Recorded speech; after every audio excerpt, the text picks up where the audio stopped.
So they released a DC X Sonic issue 1 crossover, and the main thing I'm excited for is honestly Shadow and Batman because of the trailer. Let's go, real. The realest thing I've ever heard in my entire life. You saw the trailer, Everybody right? else can get bent.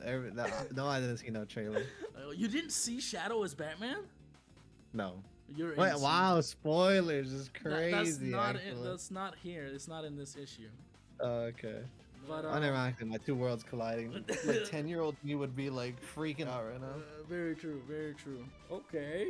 You can like just take this in and if you want. Oh, what the hell is that? Dark Side? Yeah, I think that's Darkseid's entire ship. Which why does it look like his head? That's what's confusing me. His aura is like he's coming off rip. Like he letting you know who's coming. It's like you want them to know that you're showing up. Yeah, my boy Sonic eating his signature chili cheese dog. It's a little real. So W aura, Darkseid, W aura. Okay, how about that? I'll just summarize to you what's going on, and we'll go from there. Okay. So basically, Darkseid pops up in a ship that looks exactly like him, out of nowhere into their universe. They can tell this is not related to Eggman or anything else. And then these guys, I think they're like Darkseid's goons. They start attacking. Parademons, whatever. Yeah, they get their world rocked pretty quickly. The only thing cool here to me is Tails doing a spin dash. Because when was the last time you've seen that? The fact they're taking care of all these like creatures is hilarious though. Because I never thought about power scaling. You would not think Sonic characters would just stomp them. Dude. Other than the Flash, I think he's like the fastest speedster like ever. It's funny you mentioned that actually, because him and Flash race later in this. So what? Yeah. So anyways, they run away because they figure like if this portal's here, then our other friends are probably seeing the same stuff, right? And the boy Knuckles, who is actually being a badass for once, and so he was protecting the Master Emerald because you know the Chaos Emeralds, right? They're like I'm aware of a bit of the lore, yes. Yeah, and the Master Emeralds basically counter the Chaos Emeralds. So so Darkseid wants the Chaos Emeralds for some reason we don't know, and he's trying to destroy the Master Emerald so that nobody can counteract what he's trying to do. Makes sense. So Knuckles is protecting it, and the brush shoots an Omega beam or something. Yeah, I don't know. It's not his head. That's what's crazy. Knuckles is protecting this place, and his spaceship just shoots a whole laser that almost like shatters the emerald, and like sends the whole island into the ocean. And that's where we get the Flash when Sonic's trying to like check out the city. Oh my god. Yeah, he finally shows up. I don't know why he's calling him Crackle though. I don't know what that is. He does look a little bit like this guy. Wait, what the? Actually, yeah, the silhouette. Right? He does look a little like him, yeah. So a Crackle is like a deep cut reference. So this dude knows what he's doing. Look at this, bro. This panel is really cool, honestly. The way that everything's drawn. Yeah. No, it is actually very cool. That's badass. Aura. You feel me? It's like, exactly. We're just aura farming. Exactly. Everything's an aura farm, bro. Every single thing possible. Exactly. Speaking of aura, Flash says, "I'm speed personified," and he's like, "Then I am speed perfected." Okay, hold up. I can't like. Everybody's getting their notebooks out. All the power scalers right now. We're about to see who's verse. Bodies who dog walks who. Honestly, this dialogue's kind of cringe, but also like he's aura farming. Look at him. He knows he's going in a reel, bro. Nah. This is good. And then they just speed off who God knows where. But this is Silver, and he's fighting some parademons. He has telekinetic abilities. That's his main shtick. Okay, that's actually pretty sick. Yeah, and so obviously, John Stewart, Green Lantern. Yep, this is like the only pairing in this comic that just feels wholesome because there's not much to go off of, if you know what I mean. Mm-hmm. Like everybody else is gonna have some sort of dynamic. I don't know, maybe not everybody, but so far these guys look like the most innocent, which I mean is cool. Like they're just being nice to each other. No, but this is so real. Actually, he said, "Nope, just a hedgehog. How? Just a hedgehog with like psychic abilities and who can speak." Yes, it is a little crazy. Yeah, it's especially because in the movies, the Sonic movies, they're like, "Oh, bro, they're aliens. That's why these anthropomorphic animals can talk. They're from a different world, dimension, or whatever." But here it's just I'm just a hedgehog. That's real. That's just what real. It is. And so underground, on the ground, away from the dudes fighting in the sky, there's this person running away from the parademons, right? And that's when you know it's cute. It's the cute. My God! My God! This is reviving that inner child in me. This Yeah, is crazy. yeah, My two goats coming out at the same time. the fact this is official is crazy, and they both step in to save someone. Like that's the thing that makes them come in, you know?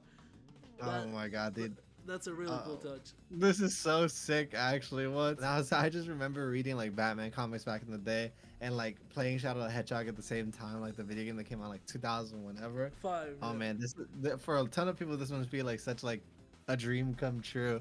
Like I used to draw these guys like on like a piece of paper together. That was the closest they'd ever get. But who would have thought that like like 10 years later this would be happening? I think it's just sick. Yeah, bro, you have no idea. If you think that's the peak we're reaching in this issue, you have no idea what you're in store for. But the coolest thing to me about this interaction is the fact they're the only pairing that doesn't talk so far. Like they Of just course. they just saw each other. They know what's happening. They gotta take care of business. They don't need to exchange. I take it back. I know I've been saying aura a lot in this because whatever. Yeah. But no, this is actual aura farming. Like, this is like the no talking, just all hands. Yeah. Just staring at each other, being really cool. Like Yeah. 'Cause, like all the talking's going on here. Like damn, I look sick. Like they know. Yeah. They know they're aura farming right They, now. they don't even need to say like, "Are you okay?" or hear any thanks. They don't need to hear any thanks. They just go. You know, it's an emergency. Exactly. Yeah. And we're back. I don't know what this is. I'm guessing this is a DC reference, like an actual villain or creature or something. Yeah, this is probably. It looks like they're pulling out a whole bunch of like. Maybe this is not as obscure as I think it is, but it's just like this isn't like a mainstay villain. Like you really gotta know your comics for these things. Cause like the last guy too, he was like very old, like comic, like a Crackle, like the reference for. Oh yeah. The Flash mix. I guess they're really digging deep in their bag right here. Like Yeah. it's like a very big ode to like old DC, and I'm sure there's probably gonna be a lot of references that are like Yeah. old Sonic stuff too. It's interesting because it's mainly like Darkseid is the villain coming over, but at the same time, by the end of this issue, they already set up a fight against Darkseid. So I wonder if there's gonna be other villains, but we'll have to see. But so Amy and Tails are in the city trying to like help people, and they're fighting this big thing. And Wonder Woman's like, what is this? The Thing of Truth? What's it called? Oh, the lasso proof. Yeah. So she helps them with this guy, and Cyborg blasts him. And honestly, from this panel alone, I could already tell like what kind of correlation they're making, like Cyborg technology, Tails. You get what I mean? Yeah. Very Yeah. cool, actually. Yeah, Wonder Woman's a bit less of a creative like pairing, but honestly, they were already stretching it thin with like Silver and Green Lantern. Like you can't really expect them to do perfect pairings, right? You kind of gotta have just the most iconic characters, honestly. Exactly. Yeah. Yeah, but and I'm guessing this is a Wonder Woman villain, Calibac. Warrior. He's Darkseid's second in command. All right, maybe he's not as deep of a cut as I think he is, but it's just like maybe it's just they're restricted so far to like Darkseid. Oh no, wait, what am I talking about? Yeah, I know who this is. Yeah. Okay. So Yeah, I know. It's just the art style was throwing me off a little bit. Gotcha. So this is the coolest intro to me, ignoring like Batman and Shadow, because that's more of a narrative thing. Knuckles comes in out of nowhere, punches his head off, and immediately Superman comes in and continues the combo. I don't like Superman too much for being a Boy Scout, but it fits Knuckles so much because Knuckles is just simple man, you know? I see something Yeah. bad, I punched thing. I punched thing. I didn't mean it in that sort of way, but yeah. Like, he's just simple-minded. He's just, do the thing. Yeah. Calabac does say he hardly felt the punch, so I guess for power scale bros, if those like still exist, this just shows like obviously Superman solos the Sonic verse. No surprise. like wow, what a deduction, Sherlock. Yeah. Honestly, Sonic's pretty fast, so that's like the number one that's the guy we have to worry about. Yeah, that's the one thing you could talk about, and also you could start comparing like super forms, but who cares? But I did like this. They can't go Super Saiyan in DC. But I do like the Superman like doing his Boy Scout thing of saying thanks for softening up for me. Like he has to make people feel like they're involved.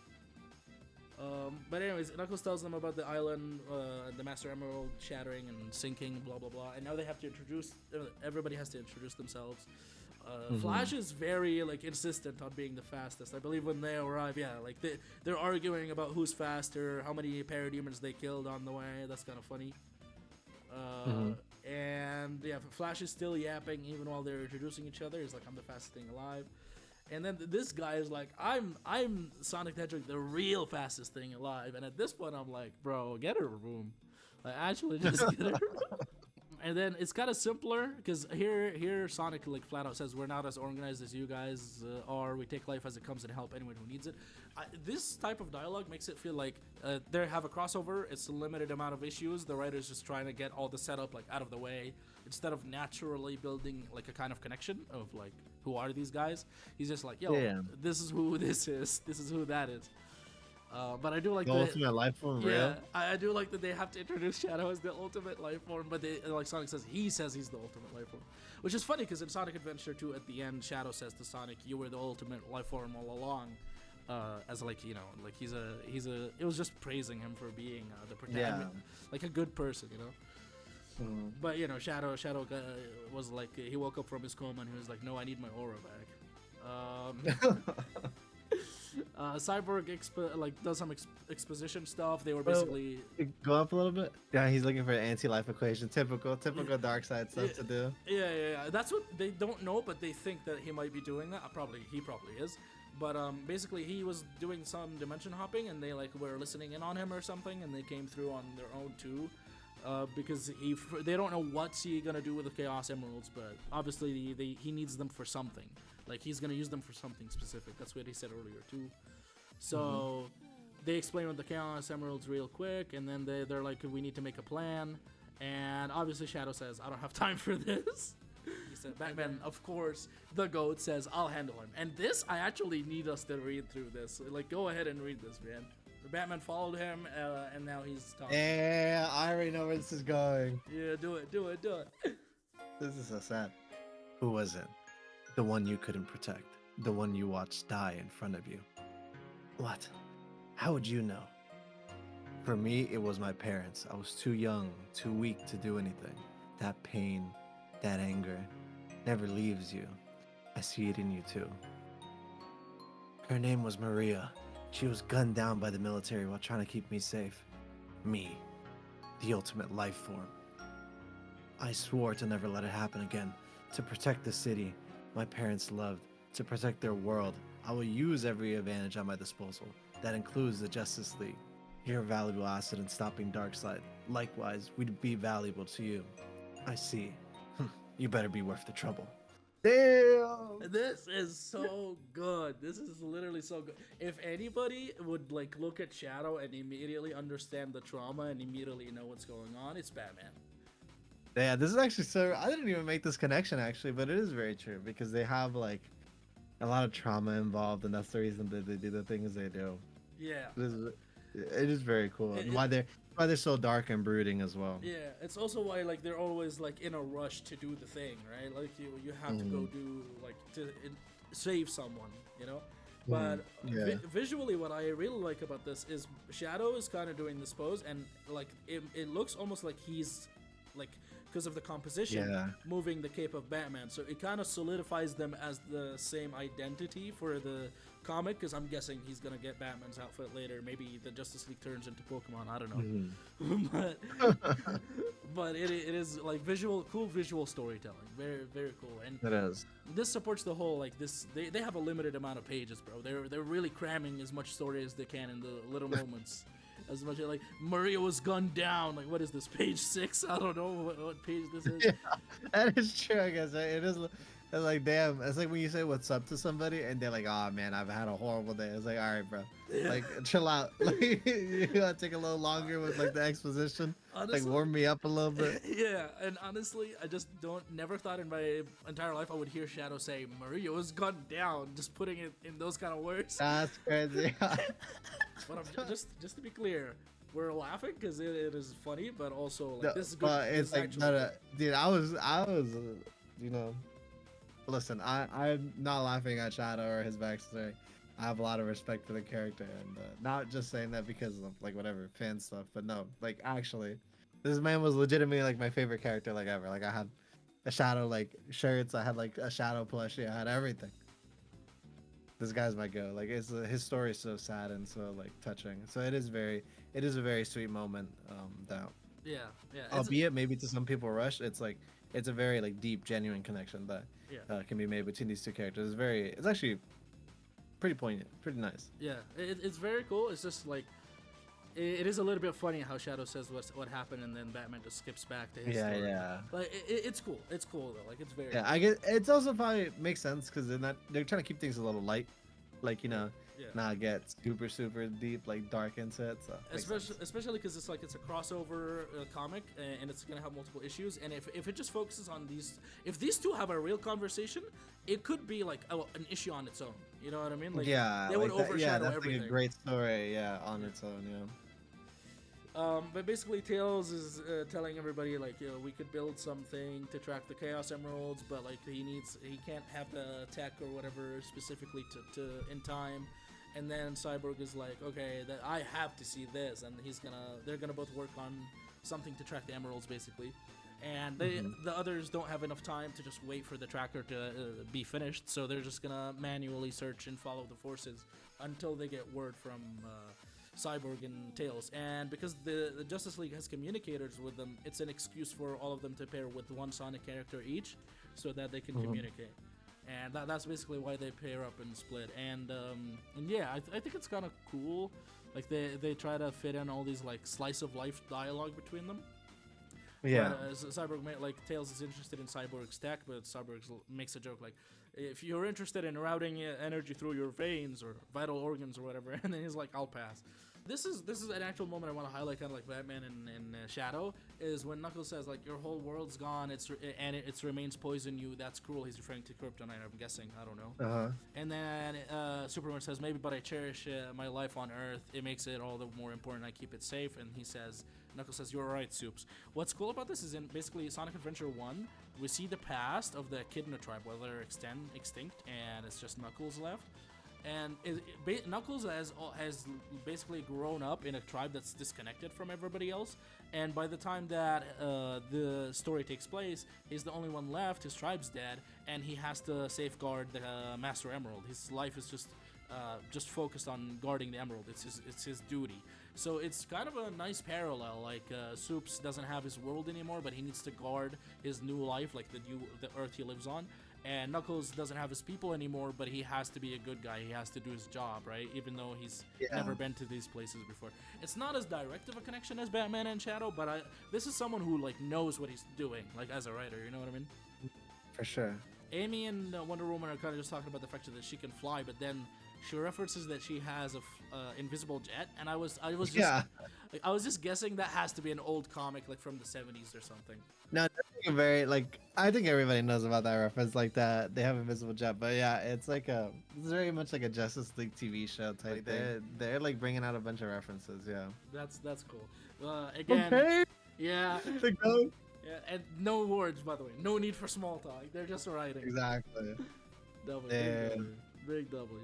I didn't notice this the first time I looked at it, but the fact that Green Lantern is like, you need the willpower to see it through, like for the ring to work, and Silver at face value is just reacting as like a fanboy, kind of like, that's cool. But realistically, honestly, Silver probably has one of the strongest wills in the Sonic franchise, because in 06 he like travels back in time to save his destroyed world, but he's tricked, of course, by Mephiles, because Mephiles is literally Satan and he lies. And he came back in time thinking that if he kills Sonic, then he would save the future, and starts asking like, Blaze, what do you think is like killing someone worth saving the future? And he's actually distraught about it. And eventually he helps the good guys, and when he's back in his future, he tries to seal Iblis inside of himself. Iblis is basically the disastrous flames that destroyed the future. He tries to seal it inside of himself as a sacrifice, like literally suicidal sacrifice, for the sake of the world. So he has a lot of willpower. I think that I didn't notice that at first, but that's a cool reference. Damn, it's actually pretty cool, honestly. Yeah, he's an underrated character, probably because he's in one of the most hated games. And okay, Flash is surprised, like he's asking Sonic if he ever had a treadmill accident for his power. And for some reason they go to South Island. I don't remember specifically when, like, this island. I'm gonna be honest, I mix up all the Sonic Islands, but this looks like Green Hills though. Yeah, I was saying it must be like the first island, like, in the first game. Yeah, so Sonic just said like South Island is usually where stuff goes down. Like that's the best bet to check out. And oh yeah, they're calling each other Red and Blue, by the way. Like earlier, Sonic called That him is Red. funny. That makes sense. Yeah, and he's calling him Blue. That's pretty cool. And yeah, there you go, Red. But yeah, they find Darkseid with a Chaos Emerald, which is horrible news. And now they're cooked. I like it. It is funny that he calls it a gem, though. I love how they're making like the DC characters feel like foreigners. You know, they don't know what's going on at all here. And the next chapter is literally Justice League and Sonic Heroes versus Darkseid. Sonic Heroes. Oh my God, they actually called it Sonic Heroes. I think it was pretty cool. I like the comic, honestly. I'm definitely interested to read the next one. Honestly, it's piquing my interest. Here's the actual deep question. That is like the biggest question about this whole crossover. Where the hell is Eggman? That is true, actually. Where is Eggman? He's just chilling. And I'm curious if they end up doing like just for the giggles at the end of the story, like Flash and Sonic do Flashpoint, where they just go back in time and reset the comic. That would be very funny.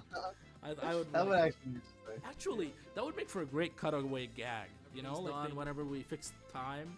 And then you just see like destroyed Earth or whatever, and Sonic's like, "Whoops!" And then the comic just ends. that would be funny. Well, thank you for watching. Make sure to subscribe. I'm gonna do some speedrun like covering the stories of the Sonic games, just recapping for anybody that has never played or watched them before. And that's about it. More Sonic content coming. This guy is called on YouTube.